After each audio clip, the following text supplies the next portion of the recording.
Hello students, welcome back to my YouTube channel भक्तिज all chemistry. तो students, आज हम आपको इस वीडियो में स्टार्ट करते हैं क्लास 12th यूपी बोर्ड की जो आपका केमिस्ट्री सब्जेक्ट है उसके कुछ मोस्ट इम्पोर्टेंट क्वेश्चन जो कि आपके एग्जाम के पॉइंट ऑफ व्यू से बहुत ज़्यादा इंपॉर्टेंट है स्टूडेंट्स। तो आज हम उन क्वेश्चंस को डिस्कस करेंगे। तो आप इन क्वेश्चंस को अगर अच्छे से याद कर लेते हो, अच्छे से समझ लेते हो, तो आपके इस एग्ज़ाम में कोई भी प्रॉब्लम्स नहीं होगी और आप अच्छे मार्क्स गेन कर सकते हो। तो स्टूडेंट, ये क्वेश्चन जो हमारे हैं काफ़ी सारे क्वेश्चंस हैं, लेकिन इनको हम 2 वीडियोस में डिवाइड किया है। तो आज पहली वीडियो में आपको कुछ क्वेश्चंस करा देती हूँ जो आपके 5 मार्क्स के आते हैं लॉन्ग क्वेश्चन। तो आज इस वीडियो में हम आपको बताएंगे 5 मार्क्स के लॉन्ग क्वेश्चन जो आपके एग्जाम में आते हैं। उसके बाद जो नेक्स्ट वीडियो में आपकी बनाऊंगी उसमें मैं आपकी बताऊंगी शॉर्ट क्वेश्चन, जो कि शॉर्ट क्वेश्चन आपके 2 या 3 मार्क्स के आते हैं, वो कौन कौन से हैं। तो इन 2 वीडियोस में हम क्लास 12th यूपी बोर्ड की जो केमिस्ट्री है उसके मोस्ट क्वेश्चंस कवर कर लेंगे और आप एग्जाम में बस यही क्वेश्चंस याद करके जाना, आप 90% मार्क्स अपने इजीली गेन कर सकते हैं। तो स्टूडेंट, आज आपको मैं स्टार्ट करती हूँ इस वीडियो में। पहला फर्स्ट क्वेश्चन हमारा क्या है, तो हम डालते हैं यहाँ पर UP board class 12th most important questions. Right students, तो मोस्ट इम्पोर्टेंट क्वेश्चंस कौन से हैं आपके, वो हमें पढ़ेंगे आज। सब्जेक्ट आपका केमिस्ट्री। तो केमिस्ट्री में जो जो क्वेश्चंस आपके एग्जाम में आते हैं बहुत ज़्यादा आपके इम्पोर्टेंट्स हैं, वो क्वेश्चंस हमारे डिस्कस कर लेते हैं यहाँ पे स्टूडेंट्स। तो क्वेश्चंस यहाँ पे जो पहला क्वेश्चन है हमारा स्टूडेंट्स, वो हमारा है मेटलर्जी चैप्टर, जिसमें हम उस चैप्टर का नाम है धातु का निष्कर्षण। ठीक है, अयस्क का सांद्रण इसमें पढ़ते हैं। तो उसमें वो चैप्टर का नाम है कि धातु का निष्कर्षण हम कैसे करते हैं। तो उसी का बेटा पहला क्वेश्चन है आपका, it is very very important question. लोहे के अयस्क का नाम दीजिए। ठीक है स्टूडेंट्स, लोहे के अयस्क का नाम देना है आपको और उसके अयस्क से लोहे के निष्कर्षण की विधि बताइए। तो स्टूडेंट्स, ये क्वेश्चन बहुत ज़्यादा इंपॉर्टेंट है। इसमें आपसे क्या पूछेगा, इसमें आपसे पूछेगा कि जो आपका लोहा है, आयरन है, उसके अयस्क कौन कौन से हैं। ठीक है, हमारे पास प्रकृति में उसके कौन कौन से अयस्क अवेलेबल हैं और उन अयस्क से कैसे हम एक प्यूरिफाई यानी शुद्ध लोहा प्राप्त करेंगे, उसका कैसे हम निष्कर्षण करेंगे, वो क्या प्रोसेस है। इसमें आपकी पूरी प्रोसेस है। ये पूरा लॉन्ग क्वेश्चन में आता है, इसको आप अच्छे से याद कर लेना अपने एग्जाम्स के लिए। और कभी कभी आपसे 1 मार्क्स में ये भी पूछ सकता है कि किन्हीं 2 लोहे के अयस्क का नाम लिखिए। तो ये भी आपसे पूछ सकता है, आपसे लॉन्ग क्वेश्चन भी पूछ सकता है। तो ये आपका बेटा बहुत ज़्यादा मोस्ट इंपोर्टेंट क्वेश्चन हो गया, ये आपका 5 मार्क्स में एग्जाम में आएगा। ठीक है, नेक्स्ट बेटा आपका है क्वेश्चन नंबर 2, कार्बोहाइड्रेट। ठीक है, कार्बोहाइड्रेट क्या होता है, ये एक प्रकार की शुगर होती है। कार्बोहाइड्रेट क्या है, इसका वर्गीकरण कीजिए। अगर स्टूडेंट्स ये क्वेश्चन आपका लॉन्ग में आएगा तो इसका हमें पूरा से क्लासिफाई करना होगा कि कितने टाइप्स के होते हैं आपके। ठीक है, एक आपके शुगर होते हैं, इसमें एक नॉन शुगर होते हैं। ठीक है, यानी आपके इसमें टाइप्स होते हैं जैसे ओलिगोसैकेराइड, मोनोसैकेराइड, पॉलीसैकेराइड। ठीक है, तो ये आपके क्या होते हैं, कार्बोहाइड्रेट के टाइप्स होती हैं। तो हमें यहाँ पे कार्बोहाइड्रेट की डेफिनेशन देनी होगी कि कार्बोहाइड्रेट होते क्या है, इनका हम वर्गीकरण कैसे करेंगे। ये क्वेश्चन बहुत ज़्यादा इंपॉर्टेंट है बेटा, ये भी आप इसको अच्छे से करेंगे। क्वेश्चन नंबर 3 आया फिर आपका। क्वेश्चन नंबर 3 है बेटा आपका कि जिसे हमने लोहे के बारे में पढ़ा, वैसे आपके नेक्स्ट मेटल है एल्यूमिनियम। ठीक है, एल्यूमिनियम जिसको हम Al से डिनोट करते हैं। तो एल्यूमिनियम का भी आपसे पूछ सकता है कि एल्यूमिनियम के किन्हीं मुख्य अयस्कों के नाम दीजिए और उनके किसी मुख्य अयस्क से उसके निष्कर्षण की विधि बताइए। तो थर्ड क्वेश्चन है बेटा, एल्यूमिनियम के किन्हीं 2 मुख्य अयस्कों के नाम दीजिए और उनके अयस्क से एल्युमिनियम के निष्कर्षण की विधि बताइए। राइट स्टूडेंट्स, तो बेटा ये हमारा हो गया यहाँ पे कि हमें जो एल्युमिनियम मेटल्स है वो प्रकृति में जो उसके अयस्क होते हैं, तो उसके अयस्क से हम उसको कैसे प्यूरिफाई करते हैं, कैसे हम प्यूरिफाई एल्युमिनियम प्राप्त करते हैं, उसका निष्कर्षण कैसे करते हैं, उसमें कई सारे आपके स्टेप आते हैं, बहुत लॉन्ग प्रोसेस है। तो ये बेटा लॉन्ग क्वेश्चन में आपका आ सकता है। तो आपकी ये धातुओं का जो निष्कर्षण चैप्टर है उसके अकॉर्डिंग आपका ये क्वेश्चन बहुत ज़्यादा मोस्ट इंपोर्टेंट है दोनों। आपका ये लोहा वाला भी इंपोर्टेंट है बेटा और एल्यूमिनियम का इंपोर्टेंट, ठीक है। और उसके बाद आपका नेक्स्ट क्वेश्चन है बेटा आपका क्वेश्चन नंबर 4 में क्या करा है बेटा आपसे, 4 में बेटा आपकी रिएक्शंस आएंगी। जो ऑर्गेनिक केमिस्ट्री है इसमें आपका ऑर्गेनिक में जो रिएक्शंस होती हैं कि क्या होता है जब ना, तो वो हम पढ़ेंगे। वो कौन कौन सी रिएक्शन हमारी मोस्ट इंपोर्टेंट है वो हम देख लेते हैं, क्योंकि सारी तो नहीं कर पाएंगे, बाकी तो बहुत सारी हो जाएंगी, तो हम मोस्ट देखते हैं। तो इसमें बेटा हमारी रिएक्शन है क्या होता है जब, तो किस किस की रिएक्शन कराएंगे आप इन्हीं रिएक्शन, बस आप इन्हीं रिएक्शंस को ही याद कर लेना, आपको एग्जाम में यही रिएक्शंस मिल जाएंगे, ठीक है। तो पहली रिएक्शंस बेटा आपकी इसमें क्या है, पहली आपकी है कि इथाइन क्या है आपका, एल्काइन, ठीक है। इथाइन क्या है, एल्काइन। तो इथाइन को किसके साथ गर्म करेंगे, शांत H2SO4, कंसंट्रेट H2SO4 जब गर्म करते हैं तो हमें क्या मिलेगा, ठीक है। तो पहला बेटा हम करेंगे यहाँ पे इथाइन को करते हैं ठंडे कैमनोफोर के साथ गर्म करते हैं तो क्या मिलता है। राइट स्टूडेंट्स, तो हमारा पहला क्या हो गया कि इथाइन को ठंडे क्षारीय कैमनोफोर के साथ गर्म करते हैं या इसको हीट कराते हैं तो क्या मिलता है। इसमें एक वर्ड और जोड़ लेना, ठंडे के साथ में आपका बेसिक क्षारीय कैमनोफोर। तो कैमनोफोर कैसे होना चाहिए आपका एसिडिक होना चाहिए, यानी कि बेसिक होना चाहिए, यानी कि क्षारीय, ठीक है। तो इथाइन को ठंडे क्षारीय कैमनोफोर के साथ गर्म करेंगे तो हमें क्या मिलेगा। ये बहुत ज्यादा मोस्ट इंपोर्टेंट रिएक्शन है आपके, क्या होता है जब में, ठीक है। सेकंड आपका आता है इसमें, सेकंड आपका है बेटा एसिटिलाइट, ठीक है, एसिटिलाइट, ठीक है। देखिए एसिटिलाइट क्या होते हैं, ये एक प्रकार के कार्बाइड होते हैं, ठीक है। जब कोई कार्बन किसी मेटल से रिएक्शन करता है, जब कार्बन और मेटल के बीच में एक बॉन्ड फॉर्मेशन होती है, दोनों आपस में बॉन्डिंग करते हैं, तो वहां पे कार्बाइड की फॉर्मेशन होती है। कार्बाइड क्या है आपका, जैसे कि एग्जाम्पल फॉर एसिटिलाइट, ठीक है। तो ये क्या है, ये कार्बाइड का ही रूप है। तो ये क्वेश्चन बहुत आता है कि एसिटिलाइट, तो एसिटिलाइट को आप जब ब्रंजक चूड़ के साथ गर्म करते हो, ब्रंजक चूड़ के साथ गर्म करते हैं, ठीक है। नेक्स्ट वाला आपका ये हो गया स्टूडेंट, ठीक है। तो आपको क्या मिलेगा ये हमें बताना है कि जब हम इसकी रिएक्शन इससे कराएंगे तो हमें क्या मिलेगा, ठीक है। नेक्स्ट आपका है थर्ड हमारा कहता है बेटा कि इथीन, अब बेटा इथीन क्या हो गई आपकी, एल्कीन हो गई, इसमें डबल बॉन्ड आ गया। इथीन को सांद्र सल्फ्यूरिक अम्ल के साथ गर्म करते हैं तो हमें क्या मिलेगा, ठीक है बेटा। नंबर 4 है आपका, नंबर 4 है कि सोडियम एसीटेट, ठीक है स्टूडेंट्स, सोडियम एसीटेट को सोडा लाइम के साथ गर्म करते हैं तो हमें क्या मिलेगा, ठीक है बेटा। ये तो बहुत ही ज्यादा मोस्ट इंपोर्टेंट विधि आपको इजी मेथड है, सोडियम एसीटेट को सोडा लाइम। ये आपने पढ़ा होगा क्लास 9th क्लास में, मैथेन बनाने की प्रयोगशाला विधि।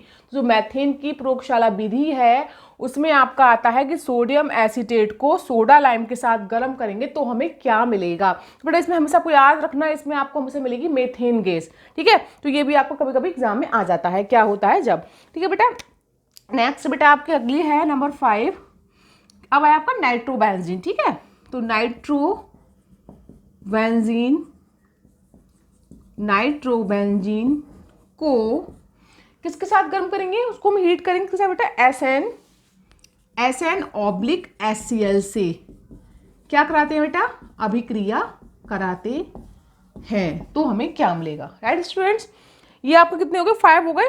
नेक्स्ट बेटा आपका है कि एसिटिल्डिहाइड को, ठीक है, ये आपका हो चुका है।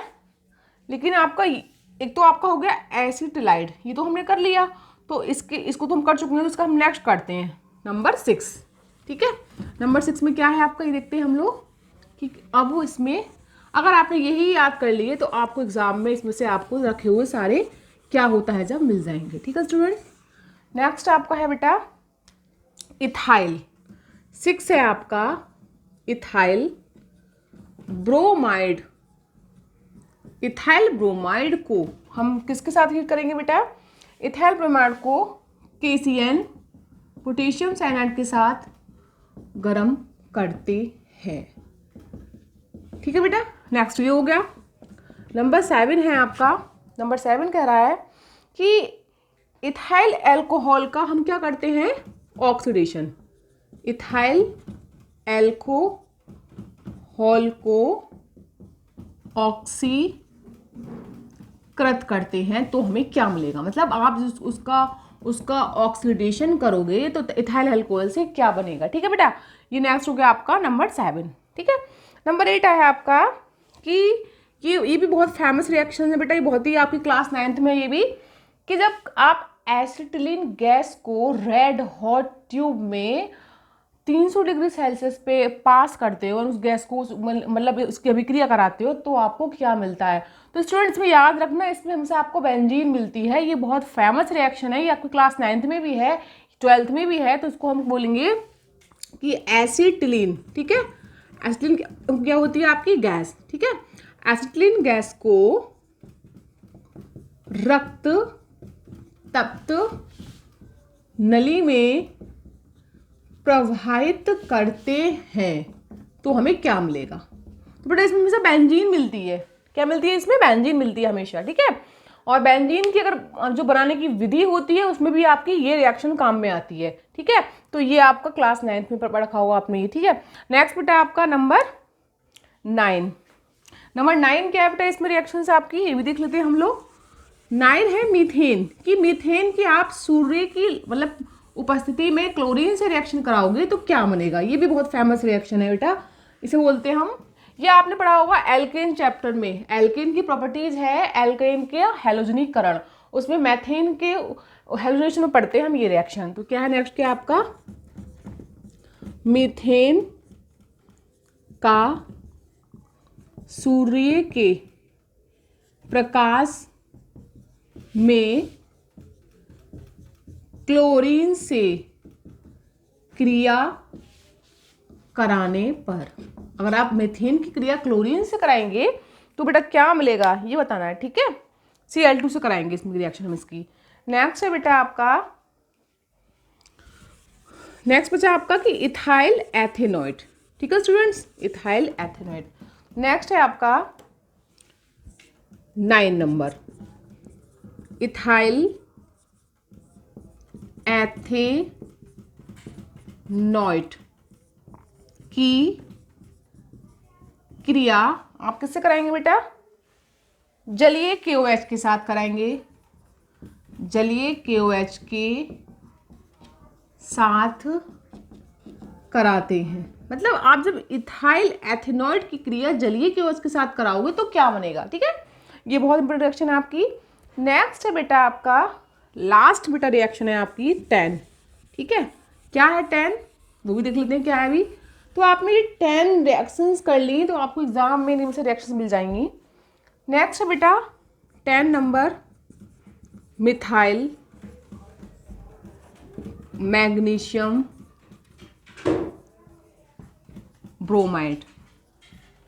मिथाइल मैग्नीशियम ब्रोमाइड, या आप इसमें ले सकते हैं आयोडाइड, कोई भी ले सकते हैं आप, हैलोजन आयोडाइड ले लिए सपोज दैट हम लोगों ने। तो मिथाइल मैग्नीशियम आयोडाइड की किससे कराएंगे बेटा हम इसकी रिएक्शन, इसकी हम कराएंगे मैथनॉल के साथ गर्म करेंगे। कि मैथनॉल किसे बोलते हैं, मैथिल अल्कोहल को, कि मैथिल अल्कोहल के साथ क्रिया कराते हैं। मैथिल अल्कोहल के साथ क्रिया कराते हैं। ठीक है बेटा, ये आपका लास्ट हो गया। तो ये बेटा हमने पढ़े थे व्हाट हैपेंड व्हेन, कहते हैं इसको क्या होता है जब। तो हम इनकी रिएक्शन के साथ कराएंगे तो हमें क्या क्या मिलेगा, हमें ये रिएक्शन देनी पड़ती है वहाँ पर, ये आपके आती भी एग्जाम में। तो आप ये 10 रिएक्शन को अच्छे से याद कर लेना, आपके एग्जाम में आपको मिल जाएंगे, ठीक है। द नेक्स्ट क्वेश्चन है आपका कि डिफरेंस पूछेगा आपसे। ये तो आपके हो गए क्या होता है जब में, क्या होता है जब आपकी 10 रिएक्शंस हो गई इसमें। अब आया नेक्स्ट क्वेश्चन आपका। नेक्स्ट बेटा क्वेश्चन है आपका, आपसे पूछेगा कि इथेनॉल यानी कि मतलब एल्कोहल और इथिल एल्कोहल में क्या डिफरेंस है। कभी कोई पूछ लेता है एग्जाम में, ये आपसे लॉन्ग में भी शॉर्ट में भी। तो हमारा है इथिल एल्कोहल और एल्कोहल में क्या डिफरेंस है। बेटा पता ही होगा आपका, अल्कोहल किसे कहते हैं। अल्कोहल हम कहते हैं इसमें आपका OH फंक्शनल ग्रुप होता है, जिसमें OH फंक्शनल ग्रुप होता है बेटा उसे हम कहते हैं अल्कोहल। और बात आती है एथिल अल्कोहल की, तो एथिल अल्कोहल हम किसे कहते हैं। तो इसका अगला क्वेश्चन बेटा हमारा क्वेश्चन नंबर 5, 4 जो भी है, इथाइल अल्कोहल और एल्कोहल में क्या अंतर है, राइट स्टूडेंट्स। तो हमने देखा दोनों में क्या डिफरेंस है, ये कभी पूछ लेता है। तो आप बेटा पता होना चाहिए इन दोनों माइन्यूट से डिफरेंस है कि इथाइल अल्कोहल में आपका इथाइल ग्रुप लग जाता है तो इथाइल अल्कोहल हो जाता है, और अल्कोहल में क्या होता है, अल्कोहल में सिंपल हम एक कॉमन वर्ड हो गया अल्कोहल, इसमें आपका OH फंक्शनल ग्रुप प्रेजेंट हो वो सारे अल्कोहल होंगे। और इथाइल अल्कोहल क्या होता है, इसमें आपका ethyl group C2H5 group present होता है, वो आपका इथाइल अल्कोहल बन जाता है, ठीक है बेटा। इसको जैसे हम एक्सप्लेन करेंगे। नेक्स्ट बेटा, नेक्स्ट में हम एक रिएक्शन और देखते हैं, उसमें आपको क्या करना है, इंटर कन्वर्जन करना है। तो एक दो मैं आपको बता देती हूँ जो मोस्ट हैं वो एग्जाम में आ जाते हैं। क्या क्या है आपके, निम्नलिखित को कैसे प्राप्त करोगे, ठीक है। पहला बेटा क्या है, इसमें कहते हैं इसको इंटर कन्वर्जन। पहला बेटा इसमें है एनिलीन से फिनॉल। एनिलीन से फिनॉल बेटा बहुत आता है, ये भी ऑर्गेनिक केमिस्ट्री में है, ठीक है स्टूडेंट्स। नेक्स्ट बेटा आपका है फिनॉल से बेंजीन। फिनॉल से बेंजीन यानी फिनॉल से बेंजीन आप कैसे बनाओगे, ठीक है बेटा। फिनॉल है आपका एक तरफ, इधर आपको बनाना क्या है, बेंजीन। तो उसके बीच में जो रिएक्शंस होंगे वो आपको दिखानी होंगी यहाँ पे। ऐसे आपको एनिलीन से क्या बनाना है, आपको फिनॉल बनाना है, ठीक है। 2 हो गए आपका कन्वर्जन। नेक्स्ट बेटा आपका है, एक और कर लेते हैं इसमें, ईथेन से नॉर्मल ब्यूटेन। कभी कोई पूछ लेता है कि ईथेन से ब्यूटेन कैसे बनाएंगे, तो हम कहते हैं नॉर्मल ब्यूटेन। ये भी कोई हमसे पूछ लेता है एग्जाम में, ठीक है बेटा, ईथेन से नॉर्मल ब्यूटेन कैसे मिलेगा, ठीक है। अब नेक्स्ट बेटा हमारा है, हाँ कुछ पढ़ेंगे हम इसकी प्रयोगशाला विधि कि प्रयोगशाला में क्या क्या बनाने को आ जाता है हम लोगों को, ठीक है। तो प्रयोगशाला विधि पढ़ लेते हैं हम, इसमें देख लेते हैं कौन कौन सी आपकी जो एग्जाम के पॉइंट ऑफ व्यू से मोस्ट इंपोर्टेंट हैं, देखते हैं अभी। तो पहले बेटा इसमें आपकी होगी, इसमें आपकी बेटा क्लोरोफॉर्म है। Chloroform is the most important laboratory method. तो हम पहले देखते हैं बेटा यहाँ पे प्रयोगशाला में, इसका क्वेश्चन नंबर 7 है, प्रयोगशाला में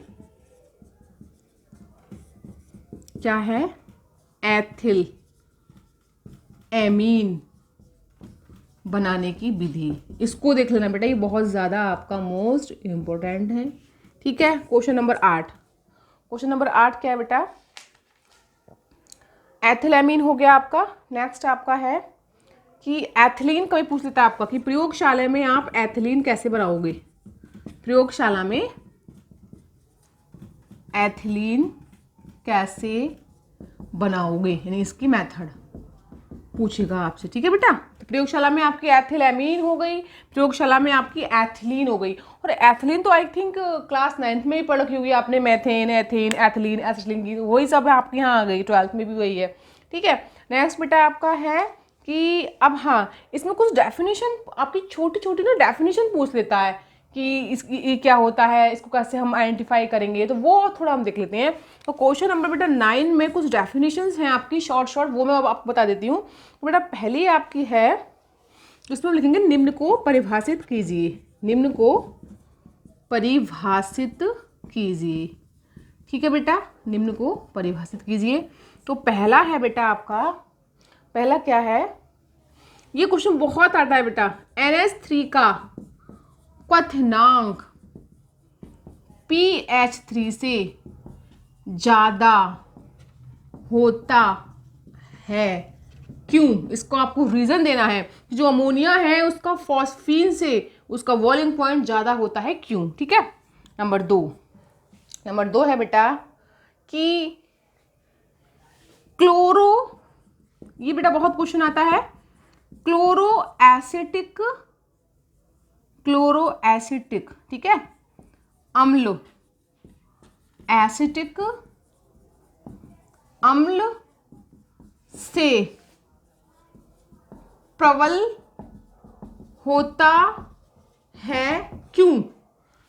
तो आपसे पूछ लेगा कि क्लोरोएसिटिक अम्ल एसिटिक अम्ल से ज़्यादा एसिडिक होता है, ज़्यादा स्ट्रॉन्ग है, क्यों? आखिर ऐसे क्या रीज़न है? तो बेटा मैंने आपको बताया होगा कि एसिड वो स्ट्रॉन्ग होते हैं जो जितनी जल्दी जितनी आसानी से H आयन को रिमूव कर देते हैं, अपने अंदर से H आयन को निकाल देते हैं, वो उतना ही स्ट्रॉन्ग एसिड होता है। अगर आपसे पूछता है कि क्लोरोएसिटिक अम्ल एसिटिक अम्ल से बहुत ज़्यादा प्रबल है, क्यों? क्योंकि क्लोरोएसिटिक अम्ल जो Cl है, Cl क्या है? Cl उसको इलेक्ट्रॉन दे रहा है, तो देने से क्या होगा कि वो आसानी से इलेक्ट्रॉन क्या करेगा, अपना हाइड्रोजन को आसानी से रिमूव कर देगा, ठीक है। यदि Cl ऐसा ग्रुप होता कि उसको अपने आप से बांध के रखता तो वो आसानी से H को नहीं जाने देता। तो यहाँ पे क्लोरोएसिटिक अम्ल में क्या होगा कि आसानी से H चला जाएगा और एसिटिक अम्ल में आसानी से H नहीं जाएगा, इसलिए क्लोरोएसिटिक अम्ल आपका प्रबल होगा किससे? एसिटिक अम्ल से। ये बहुत पूछता है बेटा क्वेश्चन, ये BSc में पूछता है आपसे, BSc पार्ट में ऑर्गेनिक केमिस्ट्री में आपको वहाँ भी मिल जाएगा ये, और 12th में भी है, ठीक है बेटा। नेक्स्ट बेटा आपका है कि जो अक्रिय गैसें होती हैं बेटा आपकी, helium, neon, argon, krypton, xenon, radon, आपकी सारी अक्रिय गैसें होती है, आपकी कोई रिएक्शन नहीं करती। तो अक्रिय गैसों में जो ज़ीनॉन होती है केवल वही क्रिया क्यों करती है, बाकी गैसें क्यों नहीं करती? तो ये भी आपसे पूछ लेता है। तो हम बोलेंगे कि अक्रिय गैसों में केवल ज़ीनॉन ही क्या करती है? कंपाउंड बनाती है। केवल ज़ीनॉन ही क्या बनाती है? कंपाउंड, रासायनिक यौगिक बनाती है, क्यों? ये बताना है आपको कि अक्रिय गैसों में केवल ज़ीनॉन ही रासायनिक यौगिक बनाती है, क्यों? बाकी गैस क्यों नहीं बनाती, ठीक है। ये क्वेश्चन होगा आपका 9th। नेक्स्ट बेटा आपका है, हाँ नेक्स्ट है आपका कि जो आपका HF होता है वो HI से ज़्यादा स्ट्रॉन्ग होता है, क्यों? यानी कि हाइड्रोफ्लोरिक, एक आपका होता है HCl हाइड्रोक्लोरिक अम्ल, HF हाइड्रोफ्लोरिक अम्ल। तो जो आपका HF है बेटा, जो आपका HF है वो HI से क्या होता है? वीक होता है, मतलब HI ज़्यादा स्ट्रॉन्ग होता है, HF क्या होता है आपको? वीक होता है, क्यों? तो हम पढ़ेंगे कि HF HI से दुर्बल अम्ल है, क्यों? ये बताना बेटा, ठीक है। नेक्स्ट बेटा आपका लास्ट क्वेश्चन एक बचा है कि इसके बाद अगला क्वेश्चन जो भी है कि H3PO2, ठीक है, H3PO2 डाई प्रोटिक अम्ल है, क्यों? भाई इसमें कितने प्रोटॉन है आपके? ये है तो इसमें हाइड्रोजन 3, लेकिन ये फिर भी डाई प्रोटिक अम्ल है, क्यों? भाई 3 है इसमें, H तो ट्राई होना चाहिए, बट डाई क्यों है? डाई प्रोटिक अम्ल क्यों? तो मैं इसका रीजन देना है, ठीक है बेटा। तो ये हमारा बेटा होगा इसको हम डेफिनेशन के थ्रू याद करते हैं, कभी कोई पूछ लेता है आपसे 1 नंबर में 2 नंबर में। और लास्ट बेटा इसका क्वेश्चन हमारा बचा है, इसका लास्ट क्वेश्चन क्या है? प्रयोगशाला में क्लोरोफॉर्म कैसे बनाते हैं, यानी प्रयोगशाला में क्लोरोफॉर्म बनाने की विधि बताइए, ठीक है बेटा। तो लास्ट क्वेश्चन है बेटा, प्रयोगशाला में क्लोरोफॉर्म बनाने की विधि बताओ, ठीक है। और इसमें उसकी केमिकल प्रॉपर्टीज पूछ लेता है कभी कभी, तो कहता है कि यदि क्लोरोफॉर्म की रिएक्शंस नंबर 1 किससे कराएं हम लोग? जलीय NaOH या जलीय KOH। तो हम जलीय KOH से कराते हैं बेटा इसकी रिएक्शन, तो हमें क्या मिलेगा? सेकंड पूछ लेता है कि इसकी रिएक्शन हम किससे कराते हैं बेटा? एसीटोन। किससे कराते हैं? एसीटोन से। तो याद आपने पढ़ा होगा क्लास 12th में, ये आपका क्लोरोफॉर्म जो कंपाउंड है उसकी जो केमिकल प्रॉपर्टीज़ है, रासायनिक गुण है, जब भी आप क्लोरोफॉर्म की रिएक्शन एसीटोन से कराते हैं तो बेटा हमेशा याद रखना इससे आपका बनता है क्लोरीटोन। क्या बनता है आपका? क्लोरीटोन। नाम से लग रहा है कि एसीटोन, ये क्या है? क्लोरोफॉर्म। तो क्लोरोफॉर्म की इससे कराओगे तो क्या बनेगा आपका? क्लोरीटोन बनेगा। ठीक है, नेक्स्ट बेटा, नेक्स्ट कराते हैं बेटा हम इसकी सिल्वर से रिएक्शन। किससे कराएं? थर्ड, सिल्वर डस्ट से। सिल्वर डस्ट मतलब हम थोड़ा सा सिल्वर का क्या लेंगे इसमें? सिल्वर चूर्ण बोलते हैं इसको। सिल्वर चूर्ण को हम कहते हैं सिल्वर डस्ट। तो अगर हम क्लोरोफॉर्म की रिएक्शन सिल्वर चूर्ण से कराएंगे तो हमें क्या मिलेगा इसमें? ठीक है, तो ऑब्वियसली बेटा इसमें सिल्वर से कराओगे तो उसमें क्या निकलेगा? AgCl निकल जाएगा। ठीक है, और आपका इसमें आई थिंक एसिटिलीन गैस बनेगी, क्योंकि उसमें क्या होगा, हम यहाँ पे क्लोरोफॉर्म लेते हैं तो क्लोरोफॉर्म का फॉर्मूला क्या होता है? CaCl3। तो यहाँ पे दो हम क्या करेंगे, यहाँ पे हम 2CaCl3 ले लेंगे। CaCl3 के 2 मॉलिक्यूल्स ले लिए, और बेटा आपको यहाँ पे क्या है? 6 Ag ले लिया हमने, सिल्वर डस्ट हो गया ये। बेटा यहाँ से क्या हुआ आपके? तो यहाँ से आपके यहाँ पे बन गया CH ट्रिपल बॉन्ड CH। कितने कार्बन है यहाँ पे? 2। ठीक है, और यहाँ पे हम कितने हैं हमारे आपके? 2 आपके इसमें हाइड्रोजन है। तो बेटा 2 क्या हो गया इसमें? हाइड्रोजन हो गए, 2 कार्बन हो गए। 2 3 जा 6 क्या होगा? क्लोरीन, और 6 क्या होगा? Ag। बेटा इसमें क्या निकल गया आपका? 6 AgCl। तो ये हमारी रिएक्शन होगी बेटा किसकी? क्लोरोफॉर्म की। किससे? सिल्वर डस्ट से, यानी कि सिल्वर से, Ag से। तो हमेशा याद रखना, जब हम क्लोरोफॉर्म की रिएक्शन सिल्वर डस्ट या सिल्वर से कराते हैं तो उस केस में हमेशा हमें क्या मिलती है? एसिटिलीन गैस मिलती है, और आपको यहाँ से 6 Ag और आपके 6 Cl आपका निकल जाता है। तो ऐसे आपको रिएक्शन देनी होंगी, ऐसे आपको देनी होगी एसीटोन से, ऐसे आपको देनी होगी जलीय KOH से। ये बेटा बात हो गई आपके क्लोरोफॉर्म की। ठीक है, तो बेटा आज की वीडियो में हमने यही हमारे पास क्या थे? मोस्ट इंपॉर्टेंट क्वेश्चन थे आपके यूपी बोर्ड वाले बच्चों के लिए। लेकिन ये ऐसा नहीं है कि ये क्वेश्चन खाली यूपी बोर्ड के लिए, ये आपके CBSE बोर्ड के लिए भी मोस्ट इंपॉर्टेंट क्वेश्चन है।